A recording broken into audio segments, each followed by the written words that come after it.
মহাশয়, পলায়ন করুন, পলায়ন করুন, এই স্থানে আর তিলার্ধ কাল থাকিলে মারা পড়িবেন।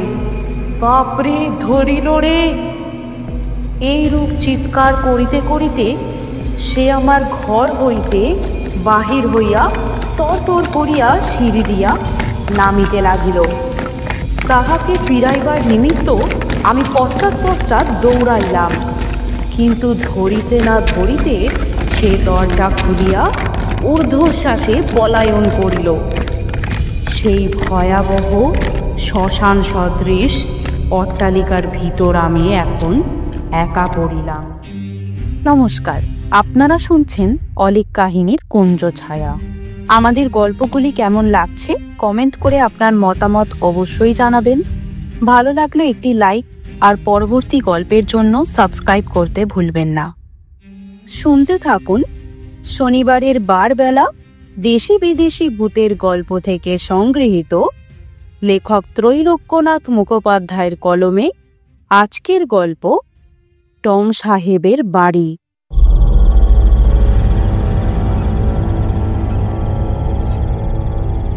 টম সাহেবের বাড়ি প্রকাণ্ড অট্টালিকা, একতলা, দোতলা, তেতলা, কত যে কামরা তা বলিতে পারি না।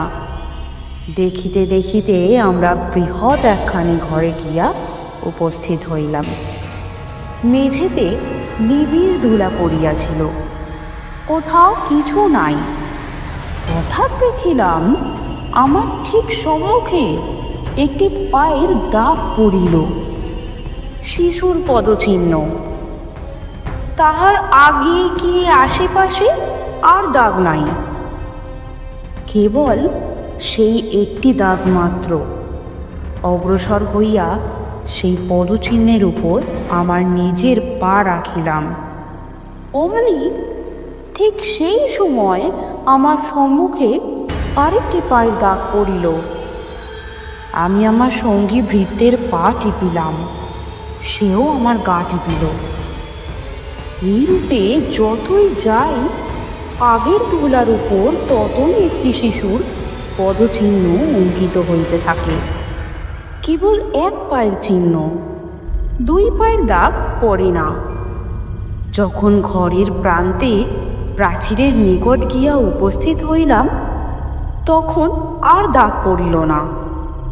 সে ঘর হইতে বাহির হইয়া আমরা অন্যান্য ঘর পরিদর্শন করিতে লাগিলাম। ক্রমে একখানি বড় ঘরে গিয়া বসিলাম। তখন রাত্রি হইয়াছিল। ভৃত্য বাতি জ্বালাইয়া আমার সম্মুখে টেবিলের উপর রাখিল। সহসা ঘরের অন্য দিক হইতে একখানি চৌকি যেন হাওয়ায় ভাসিতে ভাসিতে ঠিক আমার সম্মুখে আসিল। আমি বলিয়া উঠিলাম, বাবা, এ কি? ক্রমে দেখিলাম সেই চৌকির উপর যেন কি বসিয়া রহিয়াছে। মানুষের আকৃতি বটে, কিন্তু তাহার দেহ যেন অতি তরল ধূম দ্বারা গঠিত। তখনই সেই ঘর পরিত্যাগ করিয়া আমরা দ্বিতলে গিয়া উঠিলাম। আমার শয়ন ঘর এই তলায় নির্দিষ্ট হইয়াছিল, কিন্তু তখনও নিদ্রা যাইবার সময় হয় নাই। সুতরাং এই তলায় অন্যান্য ঘর পরিদর্শন করিতে লাগিলাম। একটি ক্ষুদ্র কামরার নিকট গিয়া উপস্থিত হইয়া আমার সঙ্গী ভৃত্য বলিল, এ কি হইল? এ ঘরের দরজা বন্ধ কেন? আমি এইমাত্র চাবি খুলিয়া কপাট উন্মুক্ত করিয়া দিয়েছিলাম। বিস্ময়ে দ্বারের দিক চাহিয়া আছি, এমন সময় কি এক আশ্চর্য! দ্বার আস্তে আস্তে আপনি খুলিয়া গেল। আমরা ঘরের মধ্যে প্রবেশ করিলাম। এক প্রকার অমানসিক গন্ধে ঘর ক্রমেই পরিপূরিত হইতে লাগিল। এই প্রকার ভৌতিক ত্রাসে হৃদয় অবসন্ন হইতে লাগিল। আশঙ্কা যে কি তাহা বর্ণনা করিতে পারি না। নবজীবনে প্রতিকূল কোনো একটা ভীষণ পদার্থ যেন সেই ঘরে আছে। এইরূপ আমাদের মনে হইল। সর্বনাশ! সহসা ঘরের দ্বার বন্ধ হইয়া গেল।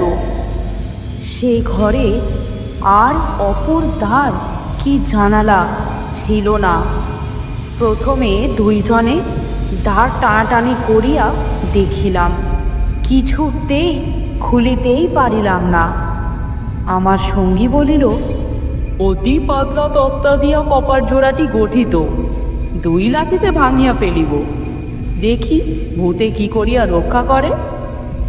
2 লাথি নয়, 1000 লাথিতেও সে কপাট ভাঙিল না। আমি অনেক চেষ্টা করিলাম, কিন্তু কিছুতেই সে ভঙ্গপ্রবণ কপাট ভাঙিতে পারিলাম না। শান্ত হইয়া আমরা নিবৃত্ত হইলাম। তখন খলখল করিয়া বিকট হাসির শব্দ হইল। দ্বারটি আস্তে আস্তে আপনি খুলিয়া গেল। সেই ভয়াবহ ঘর হইতে তাড়াতাড়ি বাহির হইলাম। সেই ঘর হইতে বাহির হইয়া আমরা বারান্দায় দাঁড়াইলাম। এক পাশে মিটমিট করিয়া কেমন একটি নীল বর্ণের অলৌকিক আলো জ্বলিতেছিল। কি আলো? কোথায় যাইতেছে? দেখিবার নিমিত্ত আমরা তাহার পশ্চাৎগামী হইলাম। সিঁড়ি দিয়া আমাদের আগে আগে আলোটি তেতলায় উঠিতে লাগিল। তেতলার উপরে উঠিয়া একটি সাধারণ শয়নাগারে প্রবেশ করিলাম। যে বৃদ্ধা এই বাড়িতে একাকী বসবাস করিত, এই ঘরটি তাহার ছিল। আমরা এইরূপ অনুমান করিলাম। ঘরের ভিতর একটি দেরাজ ছিল। খুলিয়া দেখিলাম, তাহার ভিতর একখানি রেশমের রুমাল ও 2খানি চিঠি রহিয়াছে। দ্বিতলে আসিবার নিমিত্ত সিঁড়ি দিয়া নামিতে লাগিলাম। 50 বছর পূর্বে চিঠি 2খানি কোনো একটি পুরুষ তাহার প্রিয়জনকে লিখিয়াছিল, কিন্তু নাম ধাম কাহারও ছিল না। তাহাতে কোনো একটি বিভীষিকার আভাস ছিল। কে যেন কাহাকে খুন করিয়াছে, এই ভাবের কথা। পত্র 2খানি পাঠ করিয়া আমি চৌকির উপর বসিলাম। ঘরে 2টি বড় বড় বাতি জ্বলিতেছিল। শীতপ্রধান দেশ। ঘরের আগুন জ্বালিবার জায়গাটায় দাউ দাউ করিয়া আগুন জ্বলিতেছিল। সহসা টেবিলের উপর হইতে আমার ঘড়িটি শূন্যপথে চলিয়া যাইতে লাগিল। হাতে পিস্তল লইয়া তাড়াতাড়ি আমি ধরিতে দৌড়াইয়াছিলাম, কিন্তু শুট করিয়া ঘড়ি যে কোথায় অদৃশ্য হইয়া গেল আর আমি দেখিতে পাইলাম না। ভৃত্য এই সময় সহসা তাহার ঘর হইতে দৌড়িয়া আসিল। চক্ষু রক্তবর্ণ, যেন কোটর হইতে বাহির হইয়া পড়িতেছে। তাহার সর্ব শরীর রোমাঞ্চ হইয়াছে। মাথার চুলগুলি সব খাড়া হইয়া উঠিয়াছে। বলিল, মহাশয়, পলায়ন করুন, পলায়ন করুন। এই স্থানে আর তিলার্ধ কাল থাকিলে মারা পড়িবেন। বাপরে, ধরিল রে! এইরূপ চিৎকার করিতে করিতে সে আমার ঘর হইতে বাহির হইয়া তরতর করিয়া সিঁড়ি দিয়া নামিতে লাগিল।